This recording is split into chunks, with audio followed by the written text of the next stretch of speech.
And so we've undergone this political transformation. And on the other side of it, we do have a much different America. And the question is, now that we really do have like these large groups of different races in the country, can there be a brand new political order that's based on understanding? It's really about power. That's ultimately what it comes down to. This is the crossroads we're at as a country. Nick, and a non-trivial percentage of people that are out there, young people on the left and the right, see this as entirely a power game to be fought along ideological and specifically identitarian lines. And I don't want them to turn into shock troops that burn the country to the ground or ignite in reaction some kind of heinous civil war. Hey there, friends, fans, and foes of Dad Saves America. John Popola here. And well, for the past several weeks, I have been talking about the past and what it means for the future, talking about our different revolutions. The French Revolution versus the American Revolution, the sort of radical utopian Jacobins of the French Revolution, and some of the corollaries we see in our current politics, especially on the left, from similar types of characters. And I came across a couple things this week that frankly have scrambled my brain a little bit and that I think are worth diving into, because in so many ways, I feel like right now I have a certain sense of existential dread. And it's partly because it does feel like we are in a French Revolution type of moment. For starters, the American Revolution in 1776 was essentially something geared at trying to preserve the society and to repel what was essentially now a foreign power. The French Revolution was something very different. It wanted to remake the society and fundamentally reform and transform the society from within. And that is what we're facing now. And how to think about that and how that can go wrong, like the French Revolution did, is something that's been on my mind. And it is not just folks on the left who are in a revolutionary state of mind. A shocking number of young Trump voters support socialist policies, a Democrat socialist president in 2028, and even UN supervision of America, according to a new poll from Rasmussen Reports and Justin Haskins. The stuff in here is incredible. 76% of young voters agree that major industries like healthcare, energy, and big tech should be nationalized to give more control and equity to the people, including a strong majority of young Republicans, over 70%. 53% would like to see a Democratic socialist candidate win the 2028 presidential election, including a huge amount, 35% of those who said they voted for Trump in 2024. 55% said they would support a law that would confiscate Americans' excess wealth. It's interesting what constitutes excess. When does your wealth become excess? And who determines that? Including things like second homes, luxury cars, private boats, in order to help young people buy a home for the first time. Absolutely horrible stuff. There was even Trump voters, only 33% of them said no when offered a list of options of what to set an income cap at. So even Trump voters in the 18 to 39-year-old bracket want incomes capped. That's pretty socialistic. And so the trend, in my opinion, isn't that these people who voted for Trump are more conservative or more capitalistic or any of that. They basically want the system burned down because we aren't offering a better situation for them or speaking their language. There is a massive gap taking place between our elites of all sorts and our young people and working class people and normal people. I'm both horrified by this and I also understand it. There's a lot of discontent. There is a lot of things in our society that feel fundamentally rigged and unfair, and actually are fundamentally rigged and unfair. And one aspect of this, and one outgrowth of it, is that for the past, let's say 15 years in particular, our sons, boys like my son, have been getting told crazy stuff. They've entered middle school in an era of both Me Too and sort of woke identity politics and been told that this is not their time. Our boys are getting bombarded by this every which way, but especially in school. But not just school, also in the workplace, also in the broader culture. Now, there's been a shift, but as this Rasmussen report points out, that shift might be more temporary than we would like for those of us that are happy that some of this woke reign of terror has seemingly come to at least a temporary end. One of the outcomes of this assault on our boys is the rise of voices and the mainstreaming of voices that frankly adopt the identity war mindset. And one of them is Nick Fuentes. Now, if you haven't heard of Nick Fuentes, because, my audience looks a little like me, sort of older dads, he's a young guy who is a rising voice on the right, and he's starting to be re-platformed now that the censorship industrial complex has ebbed a little bit. And he was just this week, just a couple days ago, on Dave Smith's podcast, and the thing already has 1 million views. It was instantly a gigantic hit.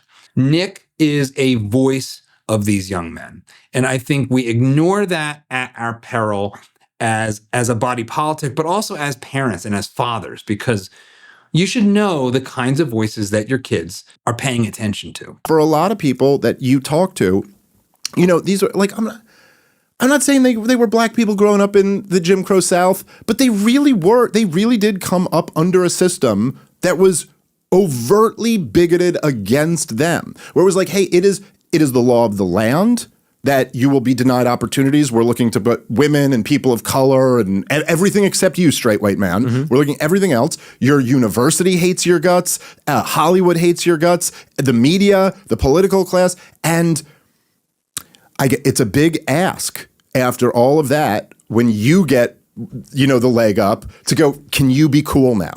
And so I understand where that's a tough thing, to ask. At the same time, I do think, as you mentioned, we're not going to live in a white ethno state. Mm-hmm. The 1960, we can't go back to 1965 and undo the Immigration Act. And this is going to be a multiracial society of some sort. And we ought to think about okay, how do we move forward in a way that's conducive to peace and prosperity, which is kind of what we all on some level want.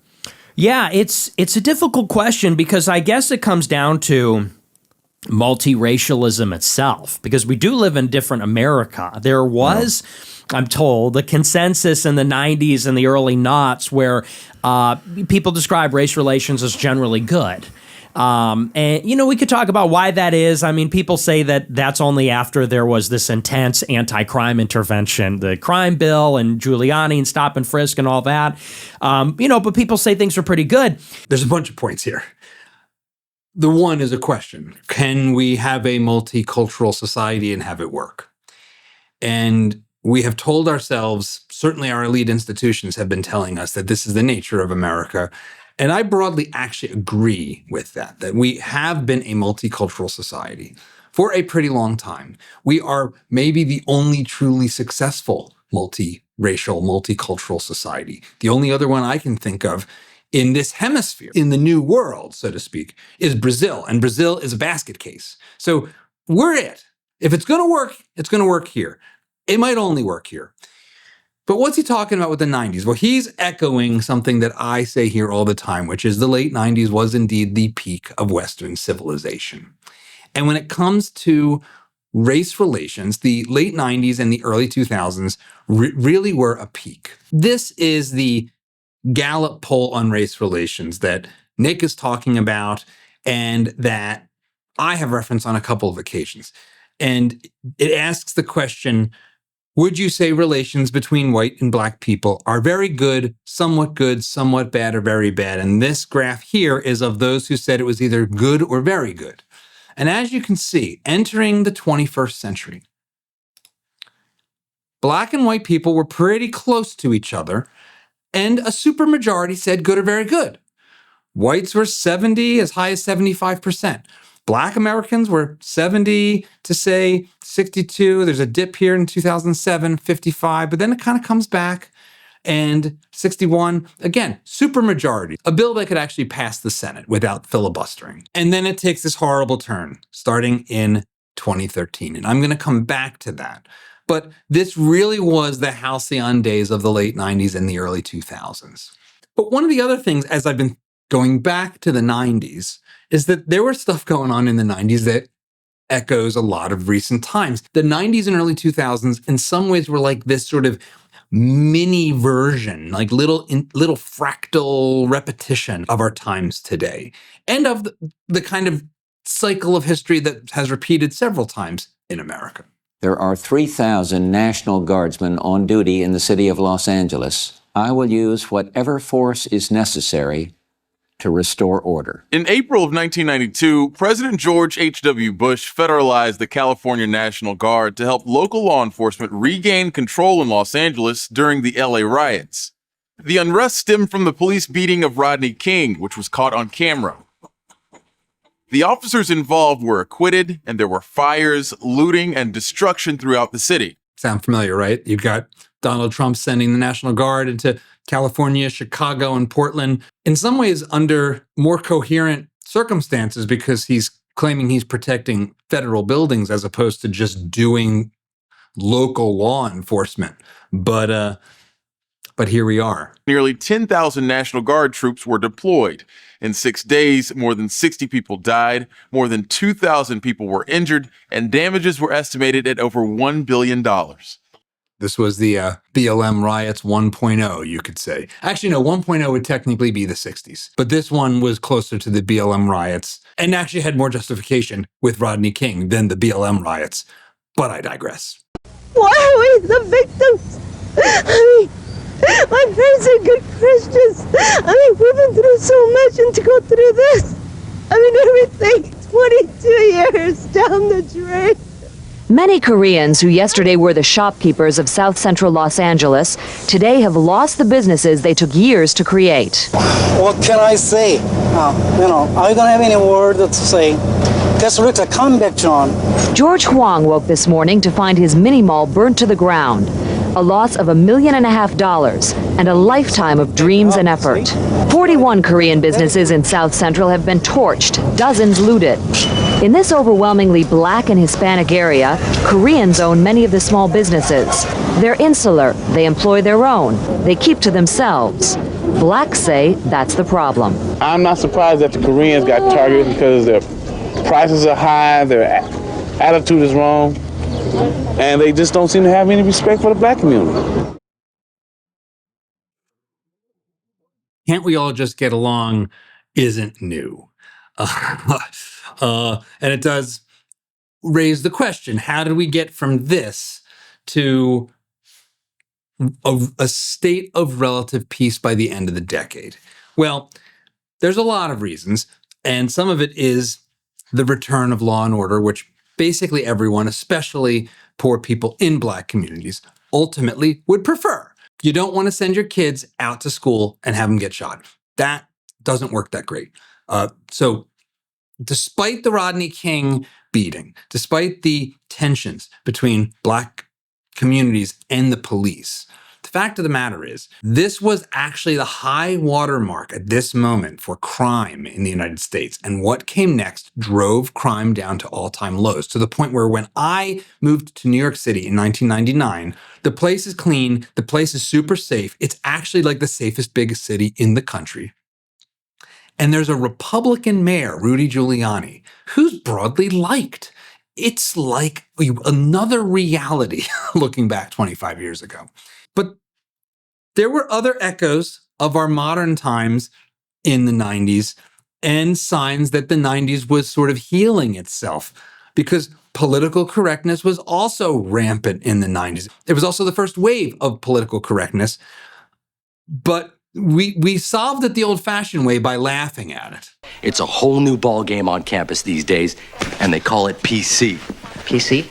Politically correct. And it's not just politics, it's everything. It's what you eat, it's what you wear, and it's what you say. And if you don't watch yourself, you can get in a buttload of trouble. Hey, Sam, isn't that the guy that you used to, Yeah.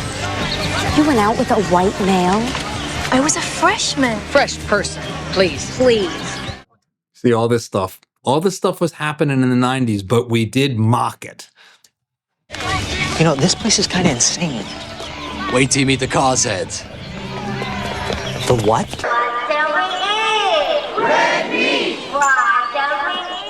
These, Tom, are your cause heads. They find a world-threatening issue and stick with it for about a week. What's up? What up? What happened to the ozone layer? It was last week.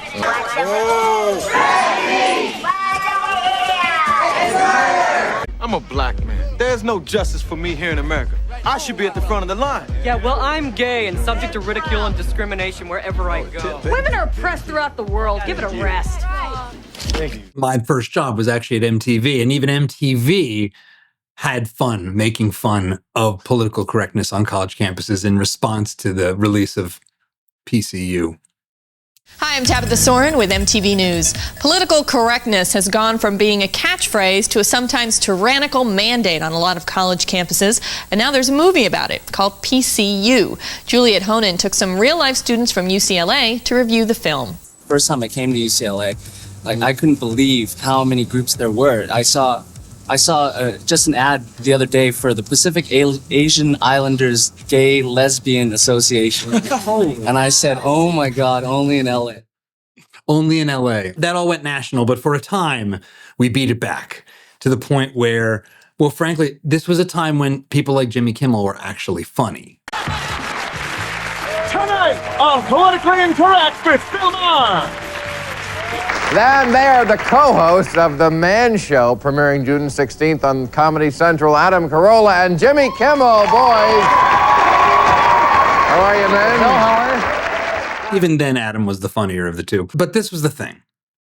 We went through a mini version of all of this stuff 25 years ago and came out the other end feeling pretty good about America, feeling like the future had possibilities. There wasn't a lot of desire to burn the country to the ground. Not on the left, not on the right, only on the whack job left. But there was indeed a whack job left, the critical theory left, the people that were driving the early version of this political correctness, this radical intersectionalism that tells our young boys, especially our young white boys, that they're the source of all of our problems and radicalizes them. And you can see a future president celebrating this radicalism firsthand in 1990. And I remember that the black law students had organized an orientation for the first year students. And one of the persons who spoke at that orientation was Professor Bell. And I remember him sauntering up to the front and not giving us a lecture, but engaging us in a conversation and speaking the truth and telling us that he has to learn at this place that I've carried with me ever since. Open up your hearts and your minds to the words of Professor Derek Bell.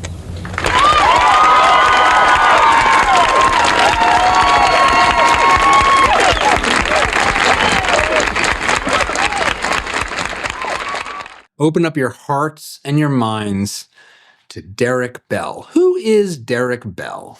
Well, this was the man behind critical race theory. Derek Bell and others, Kimberly Crenshaw and others, they were the ones that really laid the foundation for the kind of supercharged identity politics that still permeates our campuses to this literal very day and has radicalized our sons and pushed them into the hands of a lot of different voices that wouldn't be my favorite choice, like Nick Fuentes. People who are embracing identity politics themselves, white identity politics.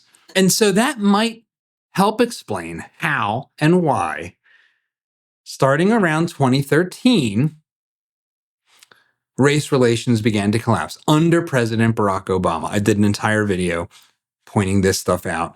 Others have noted it as well. But the collapse of race relations was precipitous, and it was under President Obama. And it wasn't because President Obama was black, because don't forget, he got reelected quite handily.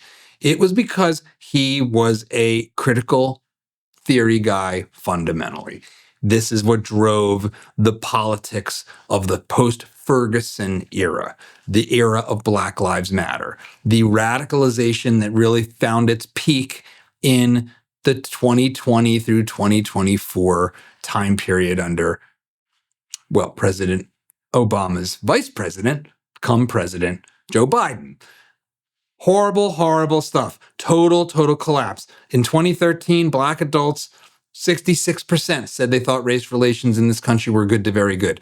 By 2021, they were down to 33%, cut in half. Only a third, from 2/3 to 1/3. This was a radical destruction of our multicultural society. This was something that was the backdrop for all of this identity psychopathy. And one of the most ironic things is I hadn't actually looked at this in a little bit. It looks like they have recently updated the data that shows this kind of amazing bounce back this year, 2025. Still not to the peaks, still not all the way back, but it's interesting that President Trump 2.0 is presiding over a rebound in perceived race relations between blacks and whites, among both white people and black people. That is shocking to me. Actually, it's not that shocking because President Trump actually got a larger share of the black vote than, well, any Republican in recent memory. So what does this all have to do with the French-like revolutionary moment that we seem to be in? The dangers being posed on both the radical left, the true Jacobins that I've talked about in prior videos, and even the young Trump voters who are both raising their hands for radical sort of socialistic policies, but also finding themselves embracing voices like Nick Fuentes. And not everything Nick Fuentes says is terrible. In fact, in this interview with Dave Smith, he comes across pretty reasonably, but he is a race identitarian. He loves to go after the Jews. He really fundamentally believes we need to be a white society. I'm not for that. I'm not for the embrace of white identity politics. I don't care about calling people woke right. I think that's also a bunch of nonsense.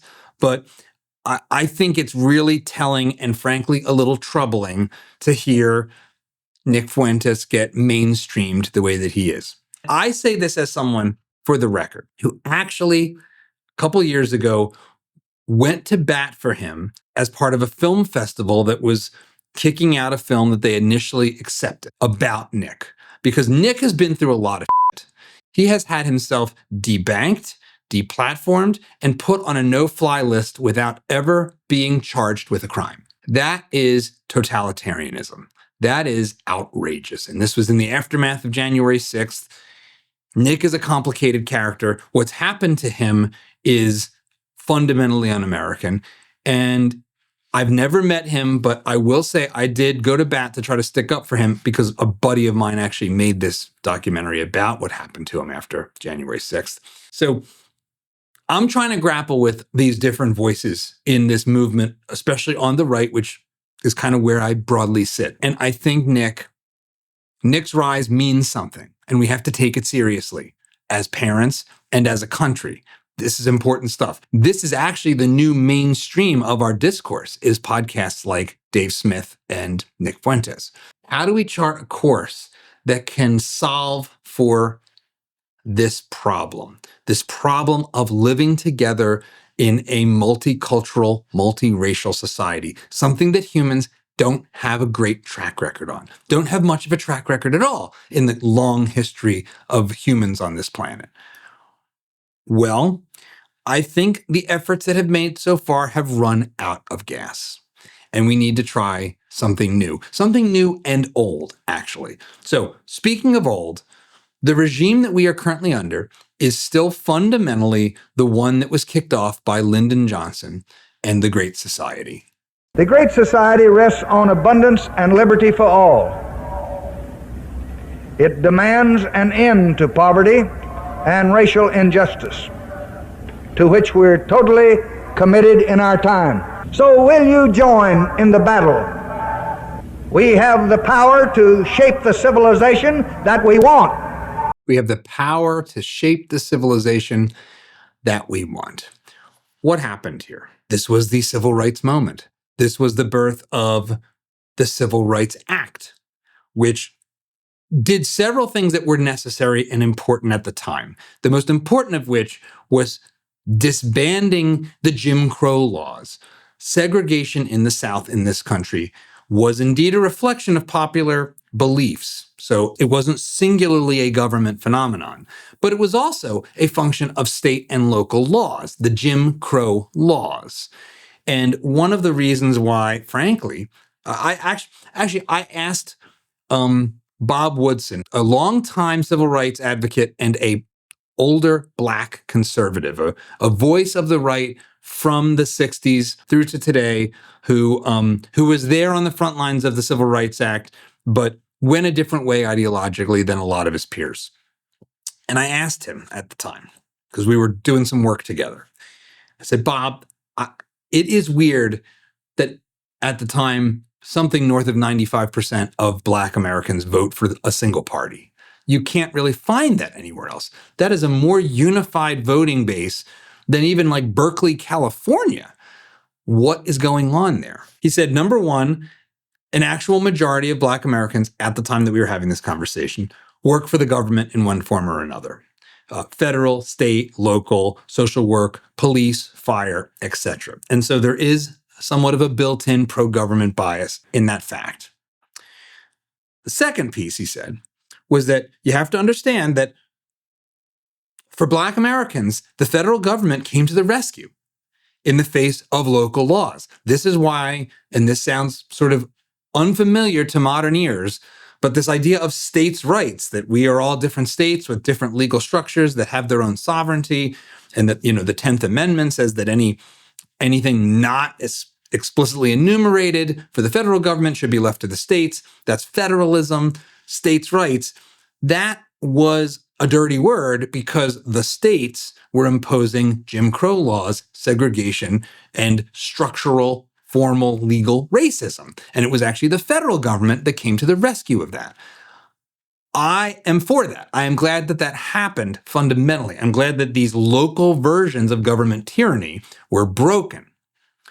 But the other pieces of the puzzle have outlived their usefulness, namely the construction of legal privileges for not just Black people, but for women and for an increasing list of protected classes.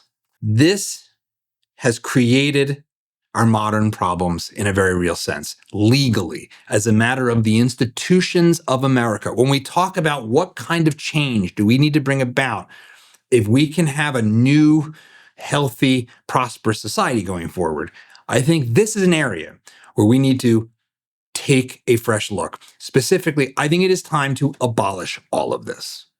I think it is time for us to embrace true equality for all, which is to say, end all forms of legal discrimination in America. That would require the dismantling of a lot of what is currently U.S. labor law and the structures of the Affirmative Action and Civil Rights Act that specifically discriminate in favor of certain groups and against disfavored groups, which has increasingly only meant white men. This is the engine of grievance of our time today. And here's the thing. This structure, the structure of affirmative action, of equity, of trying to use the government to ensure equal outcomes, not just equal treatment.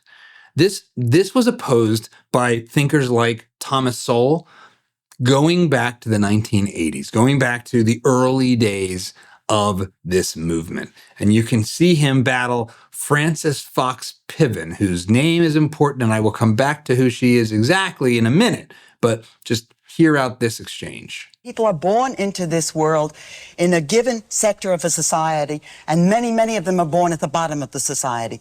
The argument about equality of results was an argument that was linked to equality of opportunity.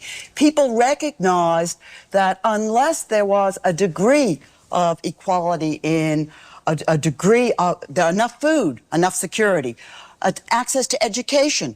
Unless these things were available to all children, then equality of opportunity was merely a mockery. That's why equality of results became an issue, and it became an issue for Black people in the United States, and they expressed their concern, No, whatever the opinion You expressed polls. it, damn it, look. They No, they did not. They did not. They expressed, And then reply. they expressed their will by their extraordinary participation in a protest movement that began in the late 1950s and didn't end until I have never. Intellectuals were not in that protest movement. You want me to answer or you want to keep People were going? in that process. You want me to answer? I finished. Good. Black people have never supported, for example, affirmative action quotas, anything of that sort. Wherever polls have been taking a black opinion on such matters of should people be paid equally or should there be this or that, black people have never taken a position that you describe. So it is not a question of what black people chose to do. It's what you choose to put in the mouths of black people. It is what you choose to project. A very small handful of intellectuals have generated an enormous amount of noise. When I look at opinion polls, particularly if I look at opinion polls of blacks in the United States, most blacks in the United States do not take any strong position in favor of equality of results. In fact, most of the polls that I've seen of blacks put them, if you want to use this expression, very well to the right of most intellectuals on most of these social issues. It is not the people who are stirring, it is a handful of intellectuals. The question is not absolute equality, it's a question of what concept of equality you're aiming at, whether you're getting it absolutely or to one degree or the other. Are you aiming at a concept of equality of opportunity at the outset, or are you aiming at a concept of equality of results? I would go beyond the question of equality and put it more generally, that any process to ascribe any status to any group of people, equality, inferiority, superiority, must necessarily reduce freedom, because whatever the government wishes to ascribe to any group, whatever place, to use the phrase that was very common in the South, that blacks should have their place, whatever place the government is going to assign to people, that place will not coincide, that place will not coincide either with what all those people are doing or with how others perceive all those people, because there's too much diversity among human beings. To maintain any system of ascribed status from the top is going to mean reducing people's freedom across the spectrum. The most important public intellectual of our times, from my perspective, Thomas Sowell, laying waste to the ideology of affirmative action and of unequal treatment by the law.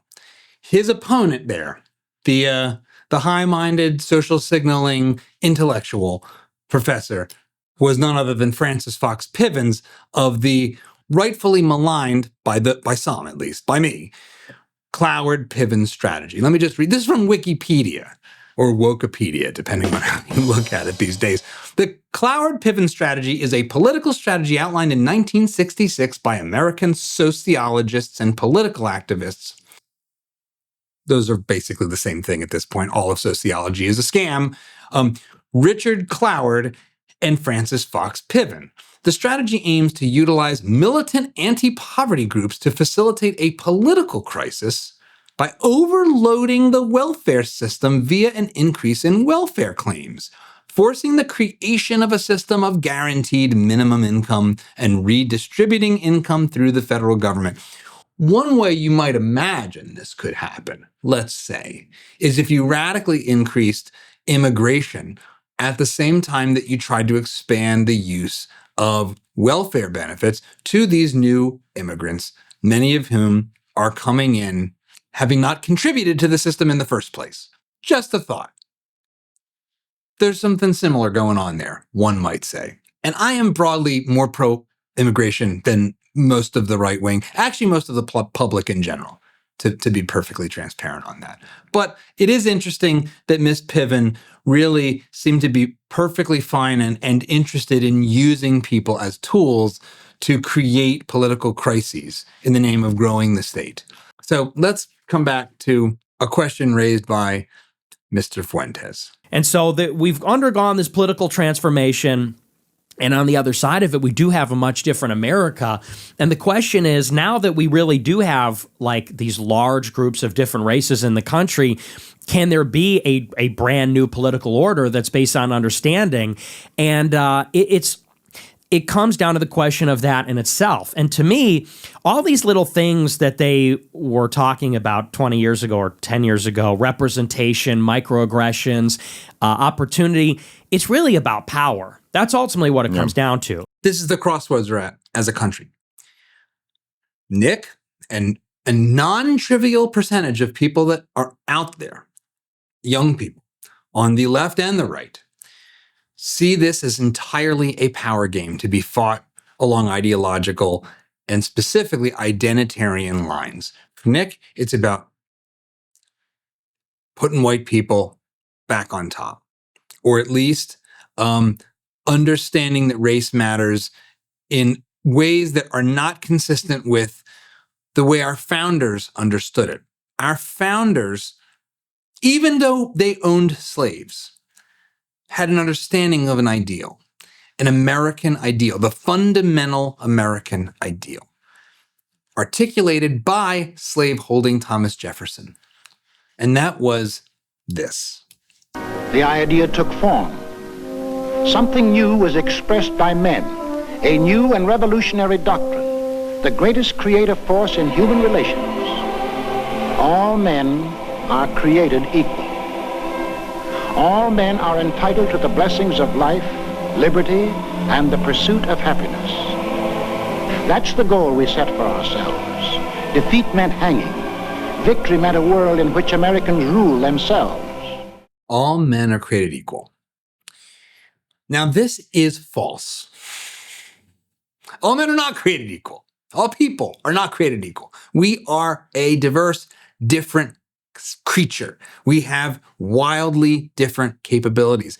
And those capabilities end up expressing themselves in a modern context with the most unequal outcomes one can possibly imagine. An incredible basketball player can earn a multiple of my income. That is truly astonishing. And that's just the nature of the world we live in. That is the nature of a modern, broad society where you have the potential to create value for millions of people with your work, with your effort. So unequal outcomes and inequality of material reality are facts. They are facts. And I think the only way we can ever make progress in this world is by being rooted in reality, in facts. We can't, Ayn Rand has this saying, you can ignore reality, but you can't ignore the consequences of ignoring reality. And the entire ideology of critical race theory, of affirmative action, of a legal set of institutions designed to actively discriminate on the basis of your identity, these run counter to the facts of how people work and how people respond. I want to give a specific example of how this actually plays out for real and why we need to get rid of all of this as one of the many reforms that America needs that could maybe even, as weird as this sounds, help de-escalate our explosive politics. So when I was at MTV, actually at Spike a couple years later, I was a pretty caring manager. I got to have a reputation of taking care of my team and it having a warm, good vibe, a good sense of community, a good sense of teamwork. My reward for that at one point was to be transferred a producer who happened to be female, who was kind of a disaster and who bounced around between other teams, kind of wreaking havoc. And the question you have to ask yourself is, why did this happen? Why, if this person was such a problem that they got bounced off of two other teams, why weren't they fired? The answer is protected class status. She was a woman. We were in New York City, so she was in a protected class. This was not going to work for Viacom. A big company knows they're just going to get sued. So they move people around. They keep people in positions that they shouldn't be in way longer, which is not good for the company, but it's also not good for that person. Because when you're in a job that isn't a good fit and you're not good at it, staying in it isn't good for you. You should find something else. You should learn some hard lessons, improve your behavior perhaps, but that's not what happened. And it ended up falling on me ultimately years later to be the one to deliver the bad news. I'm sorry, you're fired. This isn't the only time I watched this happen inside Viacom, inside of Deep Blue Hunger Games, New York, where this legal framework is at its sort of peak of its power, because it's not just the federal laws, it's also the state and the city laws that make these privileges granted to people by the government just in a discriminatory way on the basis of their identity. That is the perverse, destructive evil of this stuff. When you treat people special by law, you add costs onto them that they don't even realize you're adding. You undermine their credibility as having earned their way, number one. So you become a diversity hire. That sucks. Nobody wants to be the diversity hire. Nobody wants to work hard, get into a job, and then have this cloud following them that they were maybe a diversity hire or that they didn't earn it themselves. Nobody wants that. And we shouldn't force it upon them by law. Number two, when you make it more expensive to hire particular groups, you make it less likely that you will do so. That is a fact. That is a reality. All of the utopian schemes of the left can't escape that reality. All of that sucks. All of that has poisoned our workplaces. It's poisoned our politics. And it is building a movement of young people, including young white males, who have had enough. And I don't want them to turn into shock troops that burn the country to the ground or ignite in reaction some kind of heinous civil war. That's not good for us. That's not good for this American experiment. And so I think it's time that we return to equal treatment under the law, legal fairness for real. There's two ways to think about fairness. This is something I've explained to my son going back to when he was 10, because it's quite easy to understand. If the country is a game, there's two sets of rules you could have. One set of rules, equal outcomes, says that whatever you do, wherever you come from, we change the rules so that you will either get the same score or maybe a particular team in advance, chosen in advance on the basis not of how they played, but who they are, will win. Most of us understand that that's fundamentally unfair, but that is what's called distributive justice. That is the lefty academic term for that.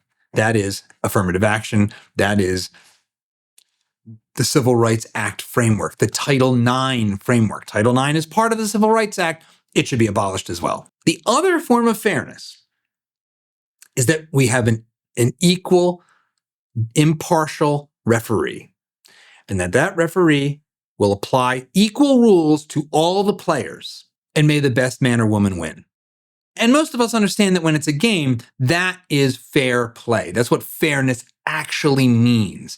And when we play that kind of game, like as a sport, as a game, when we lose it, we understand.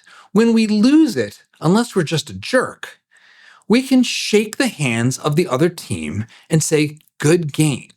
We can have sportsmanship. We can have civility. I want that for this country more than anything else, as a father, as an American. The only way you can have civility and sportsmanship if we are all playing by the same rules. That doesn't even mean equal opportunity. I'm not sure that is a linguistic thing that right-wingers say, as opposed to equal outcomes. We want equal opportunity. There's no such thing as equal opportunity. That's never going to be a thing. Not fully. It shouldn't even be talked about that way. I think that that's a mistake. What we need is equal treatment. Equal treatment under the law. Everything else is going to be up to all of us to figure out. And if we had that, this society, kind of like the late 90s, would start to heal. It's not the only thing we need. We need lots of other reforms, big reforms. This needs to be expanded beyond just race and identity. We need to have equal treatment under the law for everything. Namely, there should be no companies that get special privileges. In fact, companies should get no privileges at all. There should be no subsidies for particular industries. There should be no corporate welfare. In fact, we should kill that first, to be perfectly honest. But if you take this principle of equality under the law seriously, it would radically restructure our society for the better. And in a time where there is more and more desire for radical change, this is the best one I can possibly offer you to consider. Take seriously what it would mean for the country, for every interaction we have, not just with the government, but with our own opportunities. Imagine a world where the government simply can't pick any winners or losers ever, where it can't censor anyone for any reason ever, where it can't play any kinds of favorites ever. I think there'd be a lot more sportsmanship and a lot more civility. And we might just avoid French Revolution. I guess it would be 3 or 4.0, frankly, but an American French Revolution in the 21st century. But let me know what you think. I know you will. Head out in the comments and have at me. Maybe you think I'm an absolute crazy right-wing lunatic that wants to eliminate the Civil Rights Act and all the rest of it. Let me know. Head over to dadsavesamerica.com, where we've got lots of resources and an opportunity to support this channel, become a subscriber. There's other stuff coming along with Zoom calls and other things that'll be happening later this year. And if you really love what we're doing and want to share it with the world, you can head over to our merch store. We'll put a link down below where you can buy t-shirts and mugs and, help support us that way and get something in return. And of course, have a great weekend.